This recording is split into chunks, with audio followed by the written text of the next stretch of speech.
तो हमारा कहने का मतलब है कि कूड़े की वैल्यू इन गाड़ियों से ऊपर कर दी है हमारी सरकार, कबाड़ से भी सस्ती बदतर कर दी। क्या सीतारमन जी गाड़ी बेचने जा रही है, ना उनको तेल का पता, ना तेल खरीदना, ना गाड़ी के, सब सरकारी में चल रहे हैं। मेरा अगर बस चले तो मैं इन लोगों का सबका पासपोर्ट जब्त कर लूं। ये इस देश को रहने लायक नहीं रख रहे, इनको डिसीजन सारे गलत हो रहे हैं। 543 राज्यसभा सांसद और एमपी मिला करके ये डिसीजन कितने लोगों का ले रहे हैं? 140 करोड़ जनता का।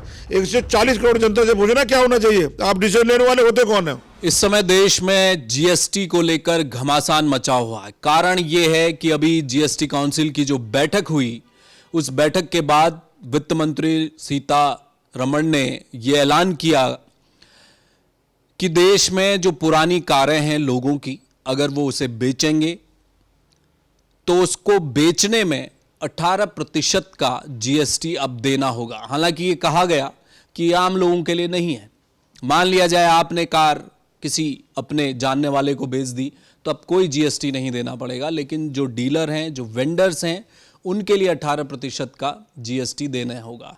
अब जब लोग कैलकुलेशन करने बैठे तो लोगों के समझ में नहीं आया कि जीएसटी देना किसे है। अब ये तो मोटी बात हो गई, लेकिन हकीकत ये है कि ये भार भी आम जनता की जेब में जाने वाला है, क्योंकि उनकी जो पुरानी कार है वो एक तरह से कबाड़ के भाव जाने वाली है। और इस वक्त इस मुद्दे पर चर्चा करने के लिए मैं सोशल एक्टिविस्ट संजय कन्नौजिया जी के पास आया हूं। इसलिए आया हूं कि ये वो शख्स हैं जिन्होंने जीएसटी की दुश्वारियों को लेकर पहले भी लड़ाई लड़ी है, सड़क पर भी लड़ी है, और कानूनी तौर पर तमाम सांसदों को पत्र लिखना, वित्त मंत्री को कई पत्र ये लिख चुके हैं पहले भी कई मामले में, और इस मुद्दे पर भी, पुरानी कारों का जो मसला है उस पर भी वित्त मंत्री को पत्र लिख चुके हैं। क्या ये लड़ाई आगे ये जारी रखेंगे और ये क्या सोच रहे हैं जीएसटी को लेकर, इनसे बात करेंगे। संजय भाई, आपका बहुत स्वागत है। मैंने बहुत सारे एक्टिविस्ट देखे हैं जो समाज की तमाम दिक्कतों को लेकर लड़ाई लड़ते हैं। आप हमेशा इस तरह के मुद्दे लेकर आते हैं जहां जनता बोल ही नहीं पाती, क्योंकि बहुत सारे लोगों को समझ में ही नहीं आया होता कि कोई टैक्स लग गया है। ये जो पुरानी कारों का मसला है, 18% का जीएसटी लगा दिया, ये तो आम जनता की जेब पर ही भारी पड़ने वाला है, या ये डीलर्स की जो बात कर रहे हैं, वेंडर्स की बात कर रहे हैं, वहां तक रहेगा? सबसे पहले तो मेरा आपके चैनल को, आप लोगों को नमस्कार। आज वैसे क्रिसमस भी है, तो मेरी तरफ से हार्दिक शुभकामनाएं। और आप कह रहे वेंडर पे, मेरे कहने का मतलब जो वेंडर खरीदेगा कहाँ से? हम लोगों से खरीदेगा।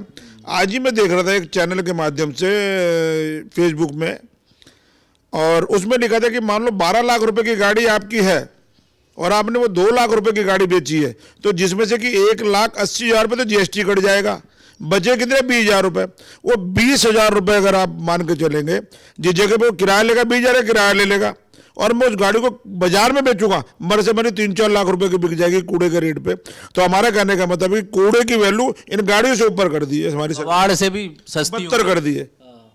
कबाड़ से भी बेकार हो गई। एक तो कबाड़ होता है, आप मानेंगे जो बंदा लेगा, खरीदेगा, जगह भी चाहिए खड़ी करने के लिए, वो जगह का भी किराया देगा। लेकिन मेरे कहने का मतलब है, क्या सीतारमन जी गाड़ी बेचने जा रही है, ना उनको तेल का पता, ना तेल खरीदना, ना गाड़ी के, सब सरकारी में चल रहे हैं।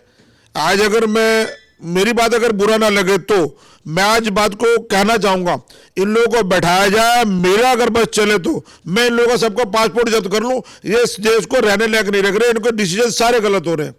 700-600 की दिहाड़ी मजदूर 700 मांगता है तो ज्यादा लगती है। 700 का राशन 2100 का कोई पूछने वाला नहीं है। सांसदों की आपने बात की। अच्छा, इसमें मुझे ये बताइए संजय जी, आप निर्मला सीतारमण को पत्र लिख चुके हैं इस मुद्दे पर, आप क्या मुद्दे आपने उसमें उठाए हैं, और क्या इसका कोई नतीजा निकलेगा? क्या आपको लगता है कि पहले भी, मुझे याद है जब बजट आया था तो जो पुरानी प्रॉपर्टी को लेकर मसला था, आपने उसमें भी तमाम सांसदों को पत्र लिखा था, राहुल गांधी को भी आपने लिखा, तमाम लोगों को आप लिखते रहते हैं। क्या ये बात उठती है? क्योंकि अल्टीमेटली तो सांसद को सदन के भीतर मामला रखना है और उन पर टैक्स लगता नहीं। वैसे अगर आप मानेंगे, मेरी समझ में नहीं आ रहा लागू कौन कर रहा, लगा कौन रहा, जिन पे खुद पे लागू नहीं हो रहा। चंद लोग, 543 राज्यसभा सांसद और एमपी मिला करके ये डिसीजन कितने लोगों का ले रहे हैं? 140 करोड़ जनता का। 140 करोड़ जनता से पूछना क्या होना चाहिए, आप डिसीजन लेने वाले होते कौन है? आप हमारे बोर्ड के बंधुआ हैं आप, लेकिन आप जो कर रहे हैं देश कभी माफ नहीं करेगा। और मैं उन मीडिया वालों को भी कहना चाहूंगा, जो लोग सरकार की चाटुकारिता कर रहे हैं, क्या वो अपने घर में अपने बच्चों को जवाब दे पाएंगे? मैं देखता हूं जो लोग भी इन चैनल के माध्यम से जनता से झूठ बोल रहे हैं वो देश के साथ अन्याय कर रहे हैं। उनके खिलाफ देश के द्रोह का मुकदमा चलना चाहिए। जो गुमराह कर रहे हैं देश के जनता, जो चंद चैनलों के वाले लोग हैं, जो मीडिया के लोग हैं, वो देश के लोगों को गुमराह कर रहे हैं। अपने 2 बच्चे पालने के लिए 140 करोड़ जनता झूठ बोल रहे हैं। क्या वो अपनी औलादों का जवाब दे पाएंगे? कभी भी नहीं। सरकार का ये भी कहना है, जो सरकार के लोग हैं या जिस बीजेपी के तमाम लोग हैं, उनका ये कहना है कि भाई 4 व्हीलर है, हर कोई नहीं रख सकता, लोग गाड़ी खरीदते हैं, बेचते हैं, लेकिन हम आम आदमी की जब बात कर रहे हैं तो हमने उस पर तो कोई टैक्स नहीं लगा है। तो एक गाड़ी रखने वाला परिवार से मजबूत होगा, इसीलिए रख रहा होगा, और वो 18% का जो जीएसटी लग रहा है वो वहन कर सकता है। क्या ऐसा है? Middle class lower middle class की तरफ जा रहा है, लोअर मिडिल क्लास और भी नीचे जा रहा है, तो ये तो कोई दिक्कत नहीं। नहीं, आप इस बात को कह रहे हैं कि मैं देख रहा हूं जो मजदूर की दिहाड़ी 600 से 700 ज़्यादा लगती है और जो 700 का राशन 2100 रुपये में खरीद रहा है, और उसमें देखा जाए तो 2100 में 900 तो टैक्स दे रहा है वो। तो वो टैक्स पे फर्क क्यों नहीं पड़ रहा? फर्क पड़ रहा है उस पर। वो राशन खरीद रहा है, सामान खरीद रहा है, सब पे टैक्स ही तो दे रहा है। आप इसको कैलकुलेशन से लेके चले बढ़ जी, मेरा मानना है 700 वाला राशन 2100 में ले रहा है और 900 रुपये टैक्स जा रहा है, टैक्स तो उस पर फर्क पड़ रहा है। या तो बोलो 700 की दिहाड़ी लेने वाले के लिए टैक्स फ्री राशन होगा, तो मैं मानता हूँ। 5 किलो राशन का जो हल्ला कर रहे हैं, मैं उस बात को आपसे कई बार भी कह चुका हूँ। अगर ये आईने के सामने खड़े होकर अपने आप को जवाब दे पाए तो जो कहोगे मैं हारने को तैयार हूँ। टैक्स का फर्क क्यों नहीं पड़ रहा आम आदमी को? आप देखें, मजदूर की दिहाड़ी जो करने वाला 700 का, वो टैक्स फ्री ले रहा है? कहीं नहीं ले रहा है, वो टैक्स दे रहा है। ये जीएसटी वाला जो मसला है, जो पत्र आपने लिखा है, इस पर क्या आप आगे करेंगे? आपको लगता है कि आपको जवाब आएगा, वित्त मंत्री जवाब देंगी, फिर आप इस मुद्दे को कहीं उठाएंगे? क्योंकि आप क्या, सरकार है, कोई भी निर्णय ले सकती है, इसीलिए सरकार बैठी है वहाँ। देखो जी, सरकार कहना तो लोगों को बेवकूफ़ बनाने वाली स्थिति सरकार है।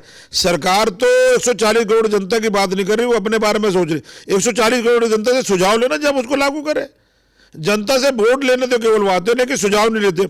543 MP हमारे 268 राज्यसभा सांसद, वो 140 करोड़ जनता का डिसीजन ले रहे हैं।